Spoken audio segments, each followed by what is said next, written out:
Hello and welcome to LABA Presents, a new series that we are inaugurating in 2021. It's an opportunity for us to connect with people all over at a time where we can't physically be in person. We have all of our LABA chosen fellows showcasing works that include works in progress of their LABA projects, that include other creative projects that they're working on. We are thrilled to have you joining us today and in the future. We will be doing this series once a month on Fridays at 5 p.m. My name is Laura Beatrix Newmark, and I'm the director of LABA New York. Welcome.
How do I feel right now? I find myself really in a really good place. Things are good with the kids. Things are good with the house. I'm actually working on purchasing my house right now. So I just have to find one that I like and, put the offer in and get that locked down.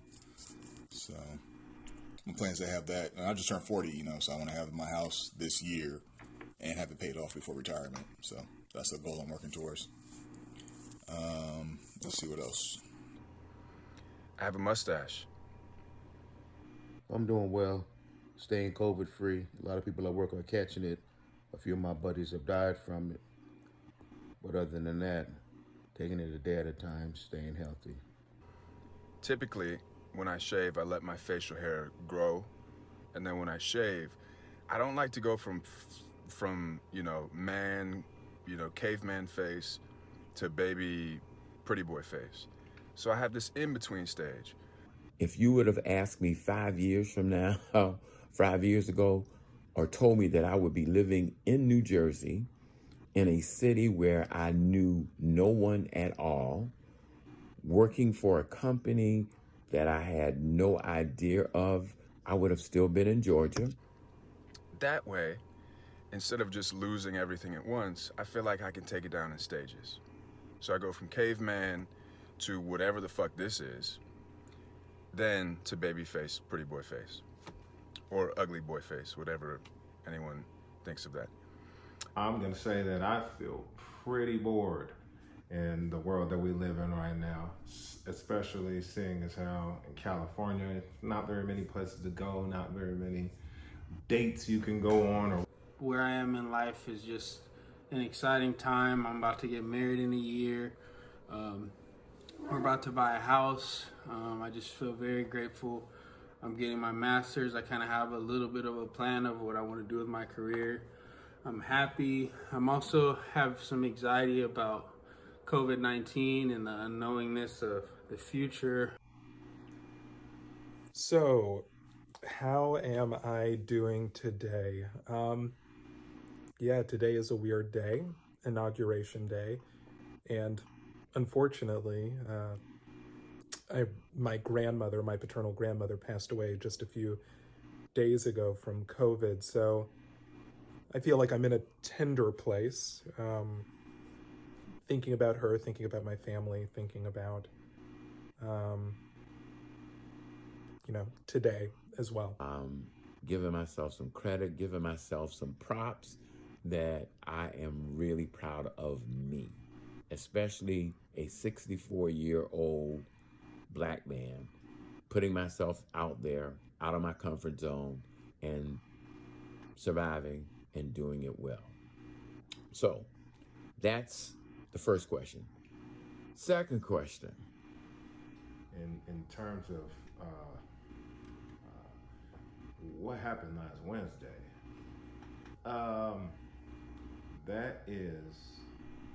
that's wild. The Capitol, I mean, how many people were surprised? Somebody said something smart. It was like, I didn't think that was going to happen necessarily, but I also wasn't surprised. Yes, was I surprised? Yeah. It was a lot more extreme than I thought that it would be. People don't lost their damn mind out there. People have no idea or no concept of respect or how to handle themselves or how to not worry about their own concerns or let people live and let live. Yeah, it's weird. Storming the Capitol building is a little different than, looting targets, but And they're just as broke as anybody else. Always talking about socialism. They get free shit too. Really, really brought into perspective to me because this summer I went to Texas, or not this summer, this fall I went to Texas, and I went to the Capitol building there, which was one of the biggest Capitol buildings, and the security there is unreal. So seeing that, and then seeing, I can imagine the Capitol at Washington D.C. is even more secure. Seeing that put things into perspective, how crazy and out of control these people were, basically fueled by Trump. You have to begin to question, if we are going to move forward, okay, why are these people aggrieved about a thing? And I don't think the answer is because they're white. I think it's part of white privilege too, because they think because they're white that they can do whatever they want to do, climbing the Capitol, climbing the walls, looking all stupid. So they all need to go to jail. Basically, it was an act of war, and Trump needs to go to jail. If you're the Trump supporters, you're the white supremacists, you are those people argument, where then they will say, oh, well, you guys are the BLM, super lefty group. And then I'm like, well, hold on. But like, neither of those things, nobody is that black and that white. I don't know why we're doing that, but I think that I kind of logged out, so to speak, from the American Project a couple of years ago. Like, I knew that, it's always important to vote. It's important to be civically engaged. I feel as Americans, as a society, has become pretty spoiled and out of touch with things. Maybe that's because, I've been overseas. I've been to Iraq, I've been to Kuwait, I've been to Kosovo, I've been to third world countries or countries that have been affected by war, and seeing how they're trying to live and how they're trying to survive. And you could be a homeless person in the United States and still be way better off than somebody in a third world country. But we act so fucking spoiled. It's ridiculous. I had the America up on a very high pedestal, and so I had to now, because I was so gullible, had to now start being realistic. And from now on, I am not going to take anyone at face value. Rather than just casting them away and saying they're stupid, they're imbeciles, they're racist, etc., etc. How do you really reach these people and talk to these people? And I suspect that a lot of it just has to do with real, everyday policy. Almost had this feeling that's almost similar to James Baldwin, albeit Baldwin was far more brilliant and far more impactful than I can ever hope to be. And that is, any asshole can knock down a barn, but only a carpenter can build one.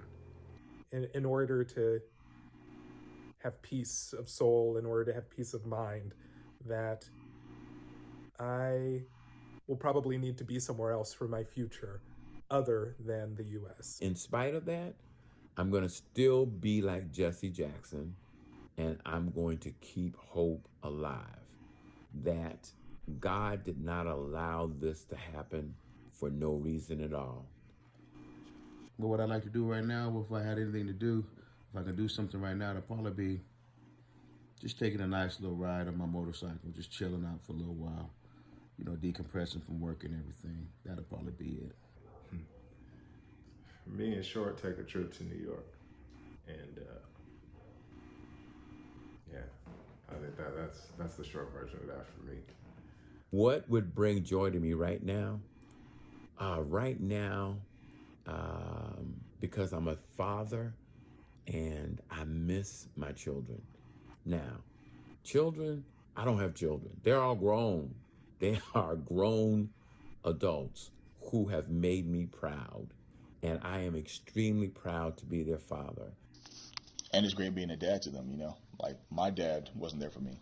My dad didn't raise me. And throughout my childhood, it caused issues, you know. If I could just be with my children, my family, my friends, just that closeness piece of it, that is the piece that I miss the most, and it would bring me the greatest joy. And I think that's why, like, put so much time and effort into being there for my kids, even though they're not biologically mine, you know. They were 2 and 1 when I met them. Like, my daughter, I'm the only dad she really knows and remembers. And even though me and my ex aren't together anymore, how could I take that from them? Just because me and their mom didn't work out doesn't mean that I need to end my relationship with them and have them grow up without a dad. I refuse to do that. My kid get back to some sort of normalcy, because right now we're sneaking in the football fields and banking on the fact that our police departments are not going to come by and sweep all of us off that field. I really miss playing basketball with my friends.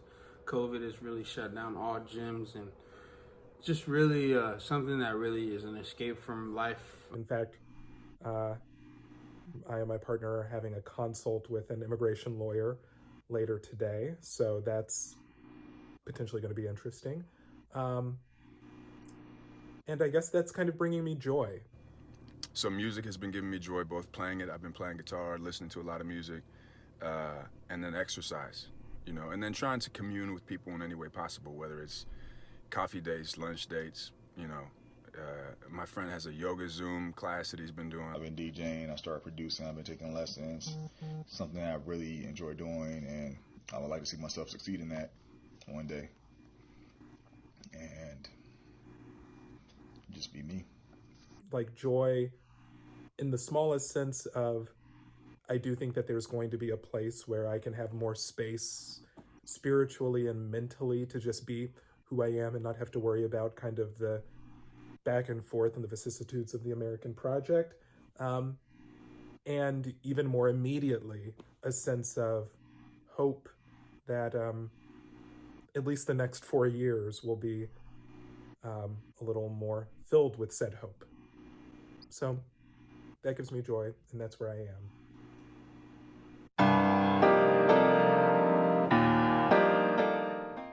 Overall, if you want to shut Trump the hell up, I don't give a damn, okay? Shut him up. But it's a slippery slope.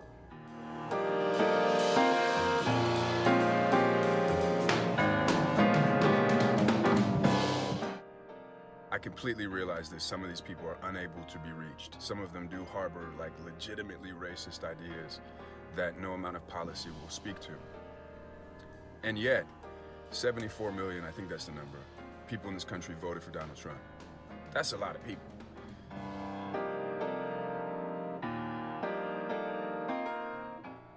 Well, I hope this helps you out. Sorry it took me so long. You know I'm a little slow. Love you.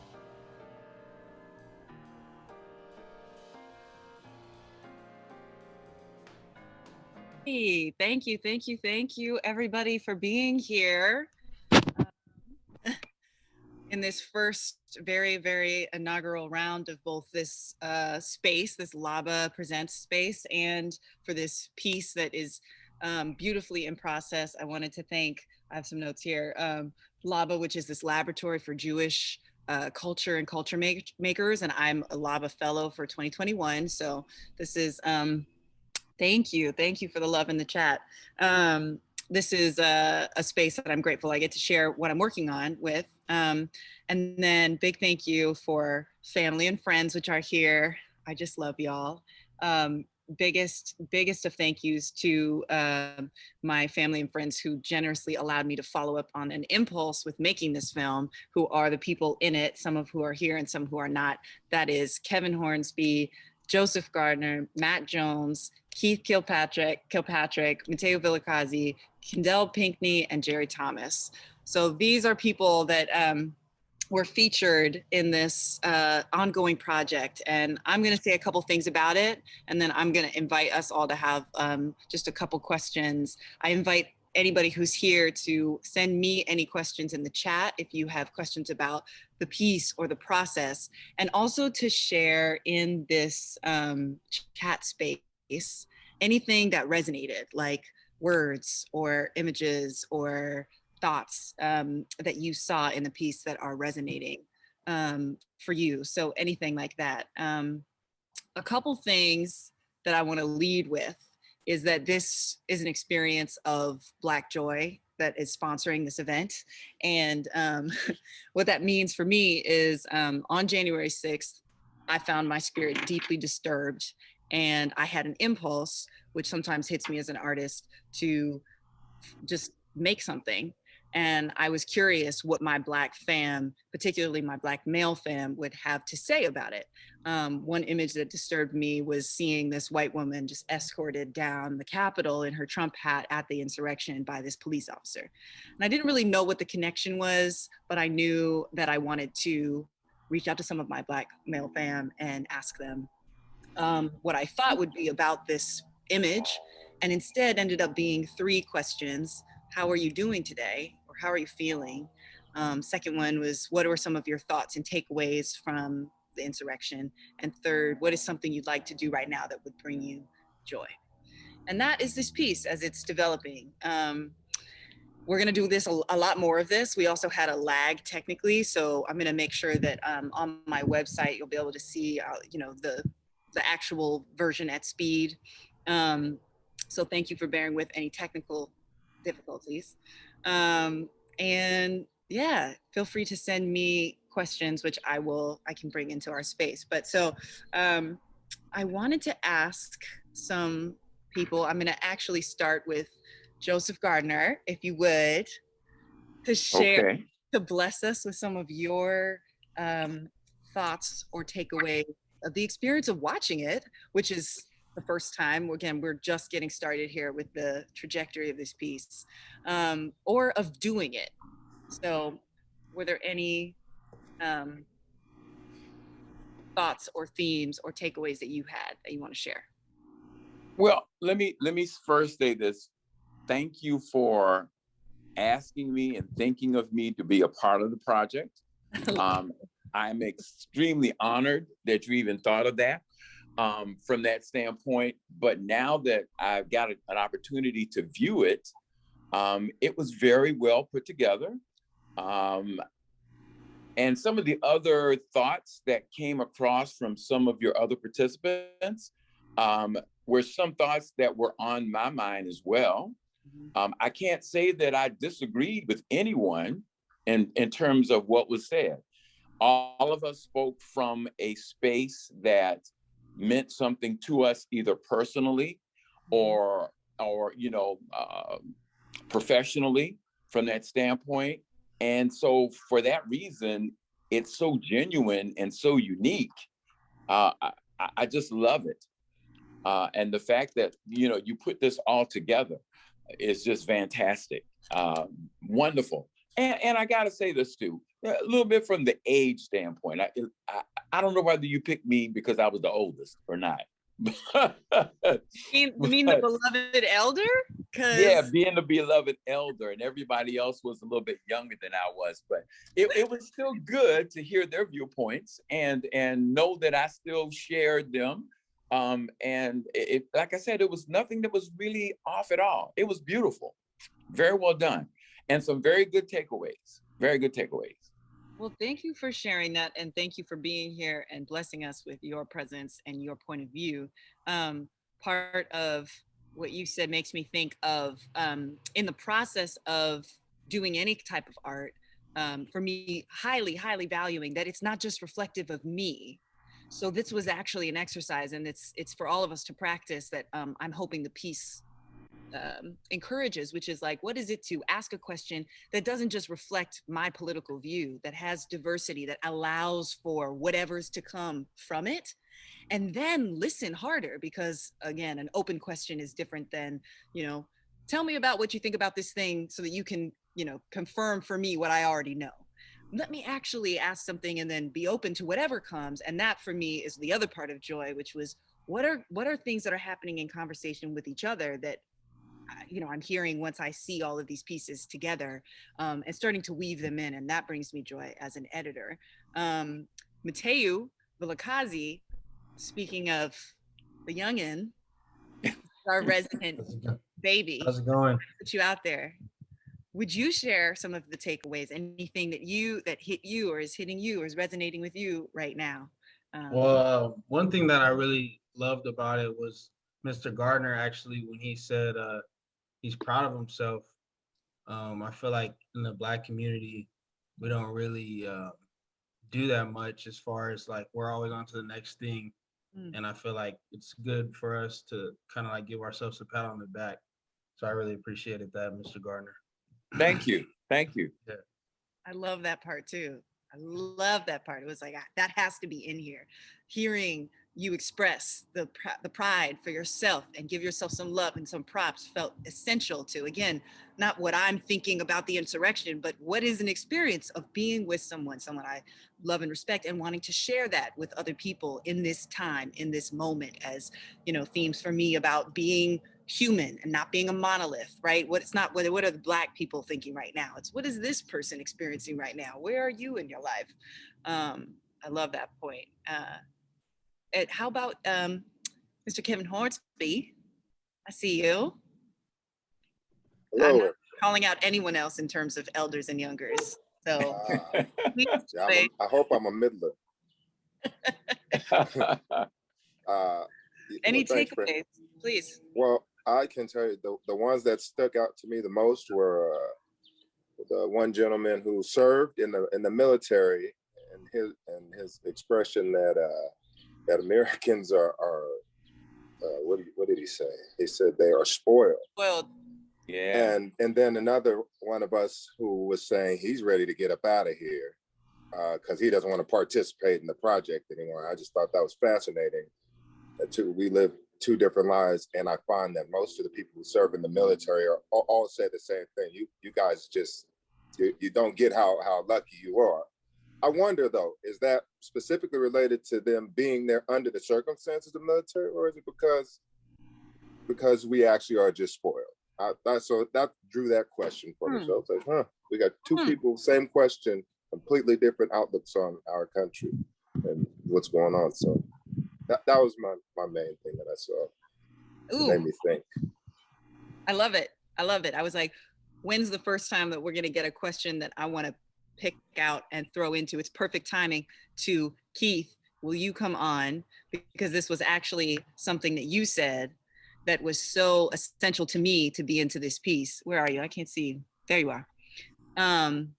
Yeah, please share with us any takeaways in your experience of it, of hearing yourself, or of doing it, but also like Kevin and I think a lot of people who will pick out, oh, this is a very particular experience that you have, that you say about America, that became a theme for me in the piece about America and like an exodus from America.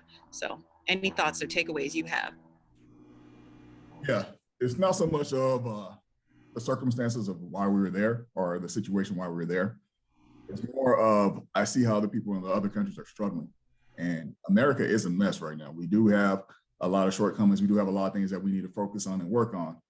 But in a lot of ways, the people who live here are still more blessed and more fortunate to be here than people in other countries that don't have running water or shelter. Or, for example, when I was in Kosovo, we're going on a convoy down the road, and there's these people living in an apartment building, and the whole back wall is blown out. I'm just sitting here looking at this guy in his living room while he's sitting there on the couch looking at TV with his wall blown out, It's like, and people just, I feel like America takes things for granted. Yep. We've been given so much, and we have so much opportunity to grow and to prosper that we don't really see what it's like to truly have to struggle. Now, there are some places out there that are better to live than here. We don't have everything figured out the way we should. I really like the European style of education and how they treat people over there, and wish we would adapt that more over here. But there's worse places than this. We do need to fix things over here, though. yeah, Kendall couldn't join us today, who is actually like leaving, like he's going to Canada, right? And so I was actually on a meeting with him this morning, asking him, right, like how's that going, right? Like how's this process going? But I love this theme of like, you know, he was kind of exiting the American project, as he's saying, and both I think, yeah, Kendall and Keith spoke about there was an emerging theme of like a place where I can just be me, where I can, like Keith, it was in the context of like just being me in terms of expressing yourself through music and DJ, which you're doing right now, which, you know, then Matt Jones is also talking about music. And then like Kev, you're talking about like, you know, like there were so many overlaps with like how joy, that question of joy was a place for people to be like, where I can just be me and not in the sort of oppressiveness of whatever's going on with America or with COVID. I wanted to throw in, and we're like already at time. We're gonna do this a lot more, but it's Purim right now. Okay, so we're in this Jewish holiday space. One of the most interesting things, because I know very little about this holiday, about Purim, is that it's kind of like Jewish Mardi Gras, and also it's like this very like sort of formulaic story of like there is the evil person and there's the good people, and I was told that one thing that we're supposed to do at Purim when we do the story of it and the play of it is that you're supposed to get so drunk, everybody's drinking at Purim, you're supposed to get so drunk that you can't tell the difference between the hero and the villain. And I thought that was fascinating, and that came through, that theme came through for me. I'm going to continue to try to excavate and dig in it, that like Kevin, you said this bit that was just like, it's a slippery slope. Like, I'm not at all here for the like censorship beat. And you had a whole bunch of it that I didn't include yet. And then Keith, you said the same thing. You were like, it's a slippery slope. That part's not in there yet. So you say the same words. And this, you know, Matt says this thing about how do you not condemn the evil, the bad person? Like, what if you're the one that they think is bad? And then you're the one that gets, and I thought that that came through, you know, Mateo too, like just this, this attention that I thought that y'all's perspective all seemed to have on that, which was not, no, shut them up. It was, hold on, wait a minute. And I thought that was important. So who wants to, if anybody, jump in on that theme, that subject? It's kind of about, for me, good and evil, and like maybe the dangers of playing with inside of that binary. Ooh. Ooh. Well, you know, let me say this. When we start talking about good and evil, especially when I reflect on the last 4 years being under the regime of, and I'm not going to even say the word president, I'm just going to say #45, right? Because I don't think he even deserves that title. But there was some good along with the evil that came out of that from a people standpoint. And by that, what I mean is some people who I had taken for granted, who I assumed were my friends, you know, my ride for die friends. And because we never talked openly about what was going on, the assumption was that we were on the same level, that we were thinking the same. Mm-hmm. And then now these 4 years happened and all of these different things transpired in front of us. And then it was like, now, because #45 made or created an environment where people felt safe, where they could just be themselves totally, then I started seeing the hide side of some of my friends, right? All this other time, it was just like really good. And then now all of a sudden I'm going, now, why are we friends? I'm confused. I thought we were on the same level. I thought we had the same value system. I thought all of these wonderful things about us, and the connection was strong and was there. But then all of a sudden it got broken. Totally, just before my eyes. What if the real question we're actually asking is, was it better that I didn't know and we were super close, or is it better that I found out and we're destroyed? Oh, How we know which one is better, really? We don't, because imagine living the rest of your life never knowing. yes, Doesn't I win the agree with matter. you. That's what's No, very strange about the whole thing. no. As far as the good and evil thing goes, that thing, I also liken it to this. If one of us is Christian and we believe, this is the way that our God has told us to operate, and another person is another religion, I won't name any in particular, but their God specifically tells them that we're the bad people.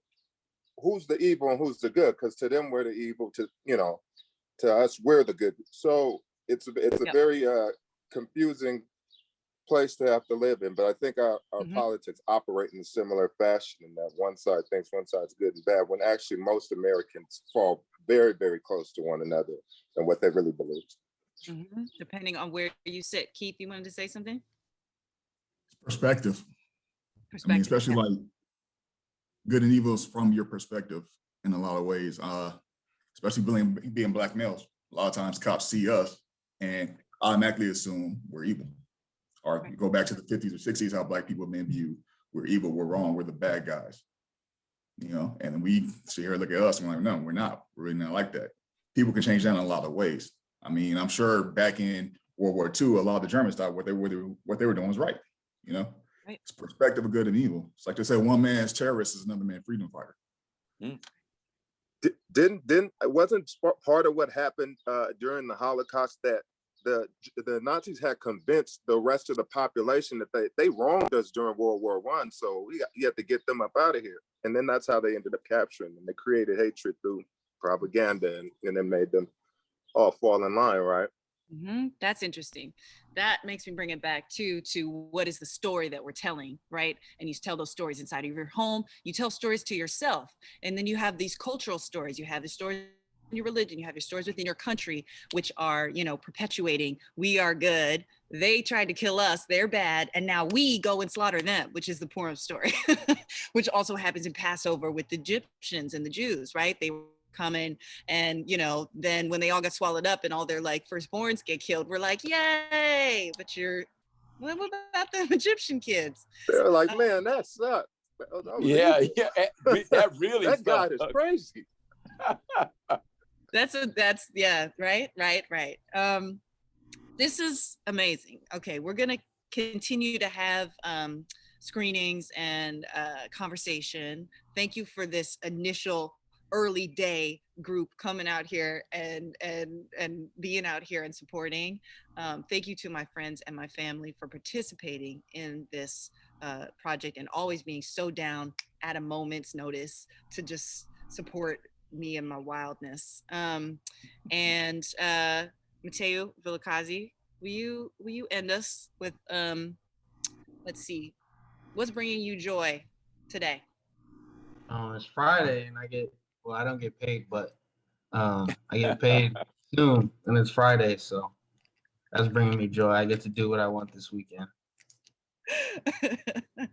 That's beautiful. It's a beautiful thing to end on. I want to thank LABA again. I want to thank Laura Newmark for organizing this and helping me, and some of my LABA fellows that are here, my boo. Thank you also to those who gave some love in the chat. Yes, there will be a lot more life to this piece and we'll be able to connect on it more. Have a beautiful Friday. Hug Purim and Shabbat Shalom, and have a beautiful weekend.